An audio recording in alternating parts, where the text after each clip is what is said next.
What are skill actions in PF2E? What are they all about? And how much skill do you actually need to use them? This is the Dominomicon, authored and hosted by me, Dominic. The Dominomicon is dedicated to all nerdy things, with my current obsession being the TTRPG Pathfinder 2nd edition. In this video chapter, I've picked 5 skill actions to go over so I can explain how and why they're so good in PF2E and how they can be integral to tactical play. Maybe you're a GM that just wants to encourage more tactical play at your table, or maybe you're a player that wants to learn about some of the more tactical decisions you can make in combat. Hopefully there'll be something in this list for everyone, and hopefully this list will showcase why combat in PF2E can be stupid fun even for martial classes, as any class can specialize in combat skills. This list is going to begin with the simpler skill actions and then move on to the more complex, so experienced PF2E players will probably want to see the latter skill actions. By the end of this list, even experienced players might find a use for one of these skills they haven't considered yet, and I might do a second video on more skill actions at some point. Oh, and to answer my initial stupid question, you actually need 2 types of skill to use skill actions: knowledge on how to use them effectively, and a sufficient proficiency for your character so you're not failing attempts all of the time, both of which will be covered in this video chapter. For each skill action, I'll go over stuff like what save it targets, requirements needed to pull it off, and its governing attribute, etc. And on the note of attributes, even if the skill action is one that doesn't require training, you should still probably try to invest some proficiencies and attribute boost in it to get the most out of it. And if you enjoy this video, you know the drill, please like and subscribe, I'd really appreciate it, and it really helps the channel grow. Okay, let's start the music and stuff.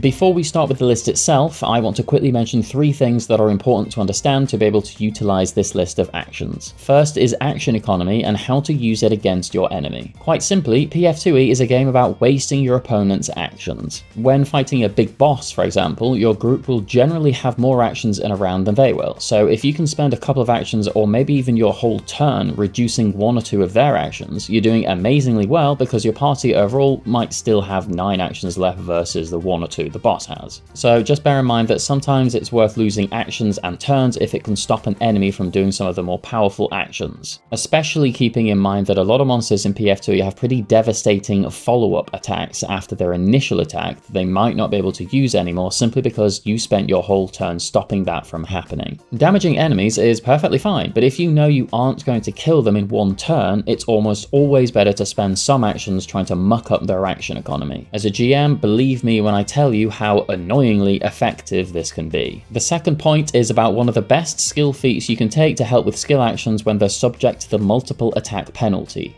Assurance. Basically, when you take Assurance, you pick a skill along with it and you can choose to use Assurance in lieu of rolling, which gives it a flat +10 minus your attributes, something that people tend to forget, plus your proficiency. This means that while it's generally better to roll, if you're subject to just 1 MAP, it's probably worth doing instead of rolling. And the third point, skill feats. In basically every skill action I mention in this list, there are skill feats you can take to improve them, sometimes quite drastically, so just bear in mind that I'll be mostly talking about the base ability and I'm not really going to be going into these skill feats in this list. Speaking of, let's actually begin the list with number 1. Demoralize. Demoralize is an untrained intimidation single action skill that targets will DC and requires nothing other than an auditory component such as your voice, and it requires that you're able to concentrate. There are feats you can take to remove the auditory part, by the way, and barbarians can get a feat to allow demoralizing while raging, as raging disallows actions with the concentrate trait normally. So this skill action is probably one of the easiest to explain and understand, but it has a couple of interesting benefits that not everyone realizes. It works like this: you use your intimidation skill once every 10 minutes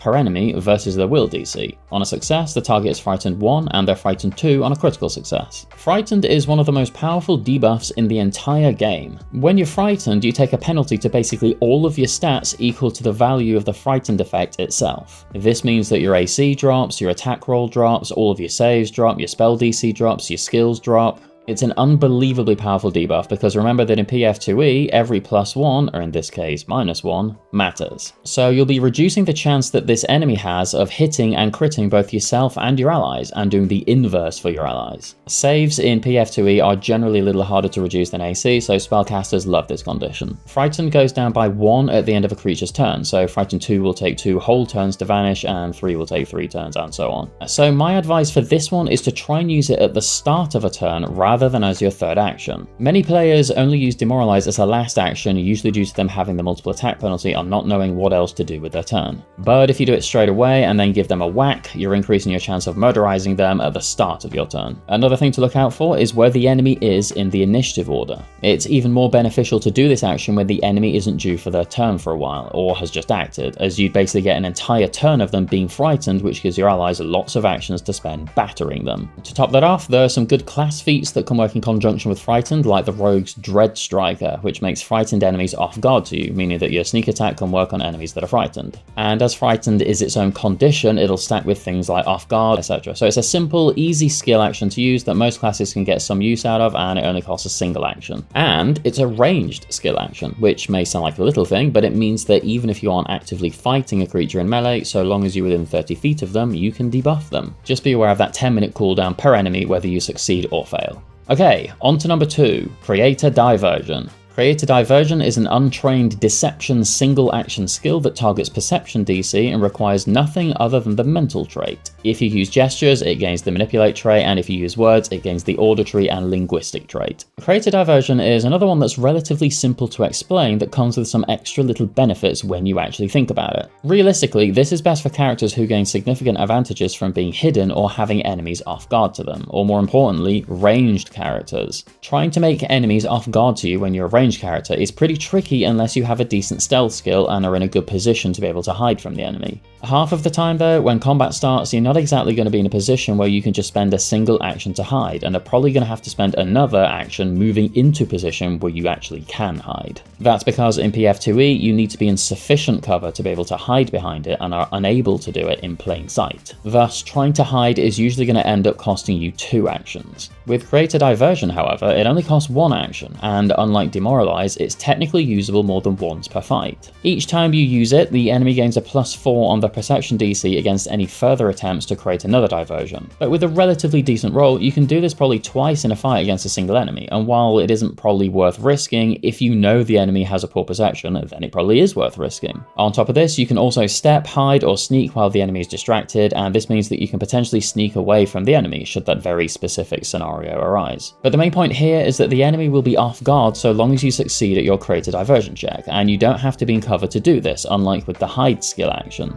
This is basically only going to work against a single attack or until the end of your current turn. But again, it only costs 1 action and it's not all that difficult to pull off, and making enemies off guard to you for a single action is pretty great, especially for ranged characters that have a harder time getting enemies off guard to them. And of course, Create a Diversion is based off of the deception skill, which is charisma based. So if you're playing a character who is pretty rubbish when it comes to dexterity based things, being able to make enemies off guard to you with charisma is pretty great. And while this does sound like a dream scenario for charisma based casters with spell attack rolls, such as the Oracle or Sorcerer, just bear in mind that the skill action itself specifically says that only a strike has the enemy off guard, not a spell attack roll, though this will be somewhat up to GM discretion. Personally, I would allow this as you're using a spell slot, which is a higher cost than doing a normal strike anyway. The best part about this is that if you're a charisma based character or even just have a couple of points in charisma, it's easy to nab some training in the deception and intimidation skill. This means that you could potentially combine Demoralize with Create a Diversion to get the enemy off guard and frightened you at the same time, then strike them for a more reliable crit. And remember that if you demoralize them first and then do Create a Diversion, they'll take a -1 or a -2 to the check from your Create a Diversion. And one thing I absolutely love about Create a Diversion is the ways that it allows you or your players to express their creativity. There's a million ways that you can actually choose to create this diversion, and this is usually to hilarious effect, such as you pointing behind a dragon and saying, "Oh my god, there's a dragon behind you."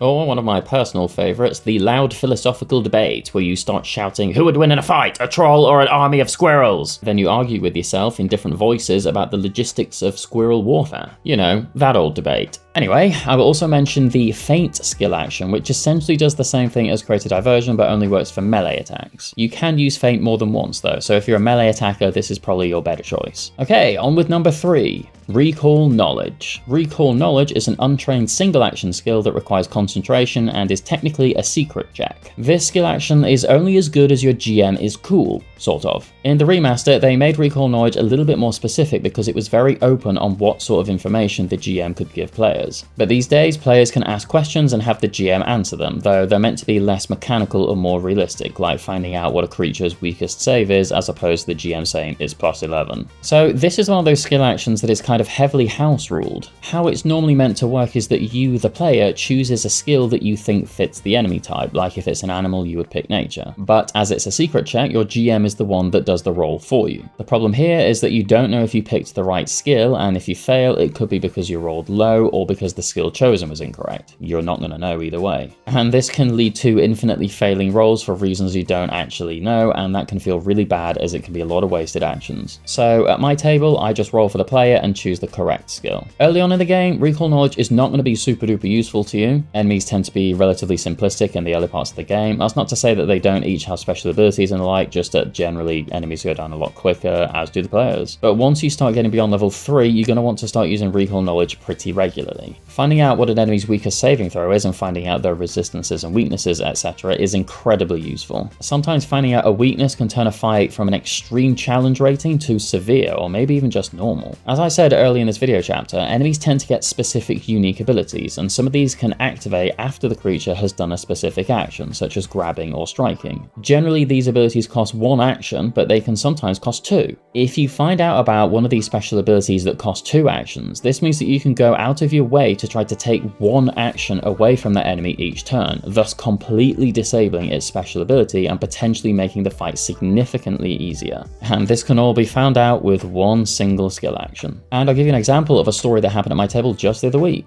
The party was fighting a globster, which sadly is not a lobster made out of glob. Or I guess it'd be g, because it's lobster. Lobster begins with L, so it would be g, made out of g.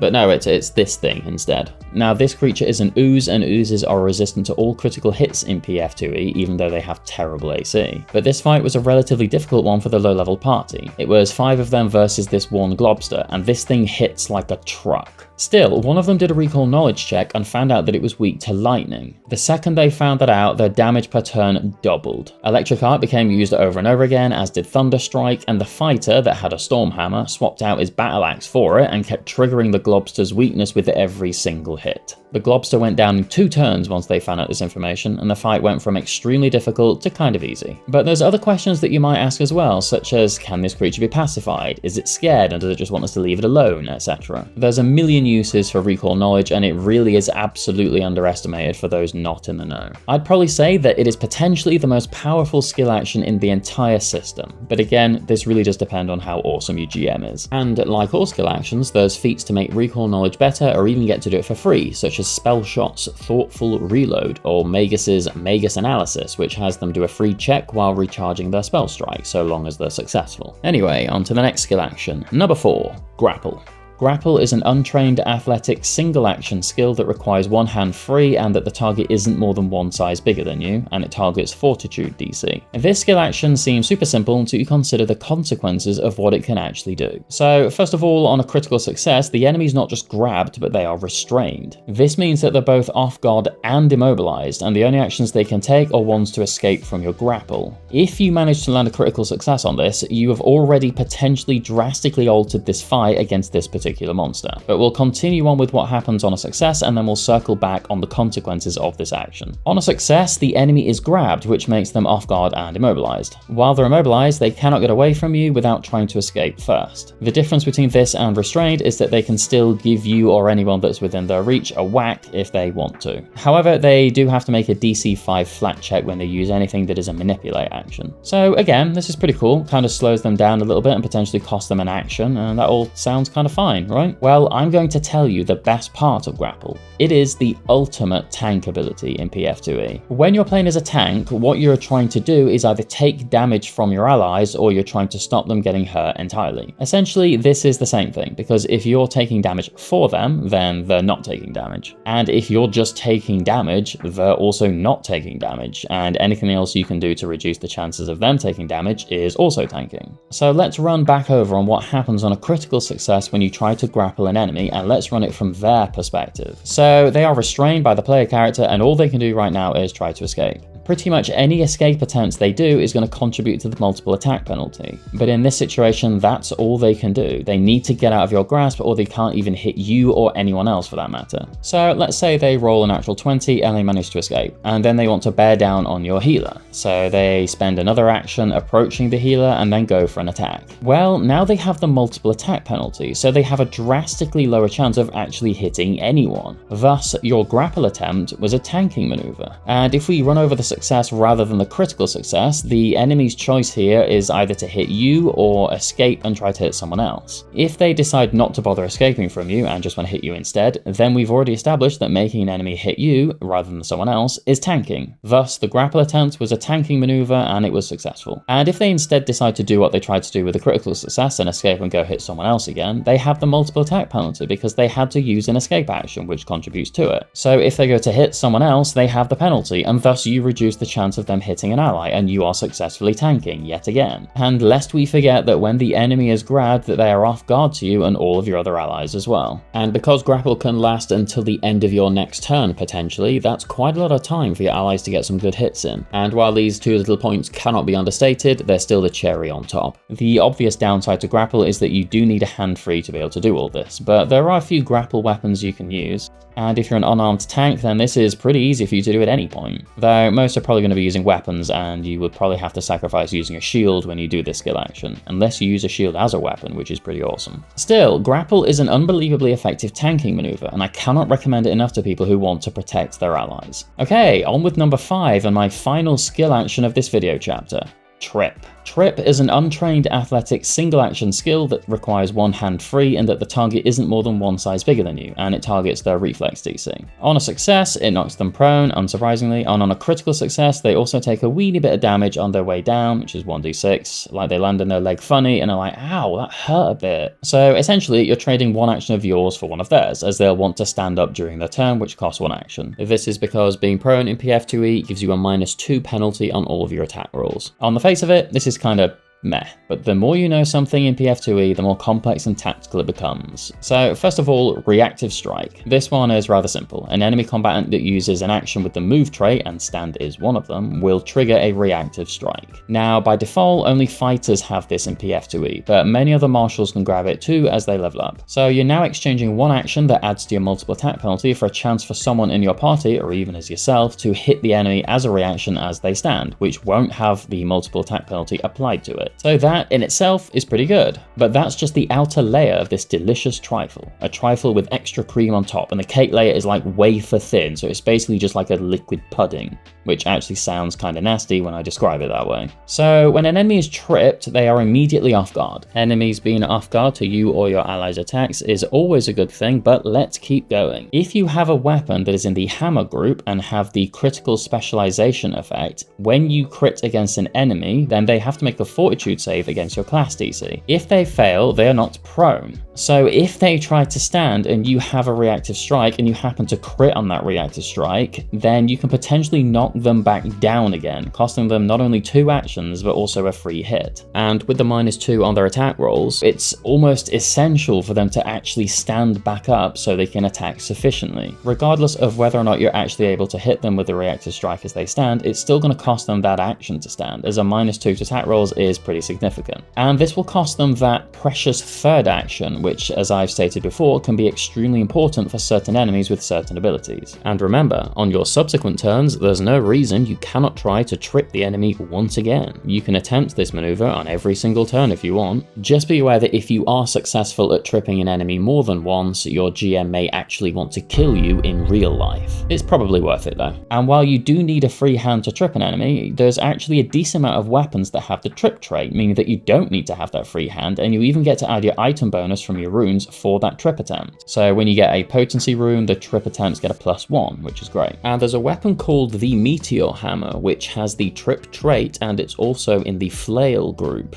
And this means that on that crit, they have to make that save or they fall down. So being able to trip an enemy with a bonus, and then if they try to get up and you can reactive strike, you can crit them and knock them down again, is just utterly fantastic. And remember that if you try to combine trip with something like Demoralize, you'd be getting an increased chance of your trip attempt working. So as I'm sure you can plainly see, trip is absolutely fantastic. I have a story about trip actually. My party was fighting a couple of babao, which are sort of demons with spears. One of the players tripped one of them and then left him on the ground to go fight the other one. The tripped babao didn't want to lose an action standing, so he decided to use Dimension Door and teleport next to the healer and stabby, which he did, and he rolled high enough for a crit, if not for the fact that he had a -2 on his attack roll due to refusing to stand up. And because he attempted and failed to hit the healer healed the other marshal, who got more than a little bit upset at the babao for trying to kill his healer, and walked straight over to him and instantly crit on him due to the babao still being on the ground and being off guard, and it ended up killing him. It was a beautiful display, and I felt compelled to reward the player that tripped the babao in the first place with a hero point. Skill actions in PF2E can be so much fun and add such depth to an already great system. Okay, that's 5 skill actions you can use in PF2E, and hopefully I've explained why they're so much fun, why they're cool and tactical, and why they add so much to the combat of the system itself. And this really is just a handful of some of the things you can actually do with skill actions in PF2E. When you start considering the class synergies and all the other abilities you can use with these skill actions, as well as the feats that you can take to improve them further, you start to understand why character building in PF2E is amazing fun, and why some people just love spending a crazy amount of time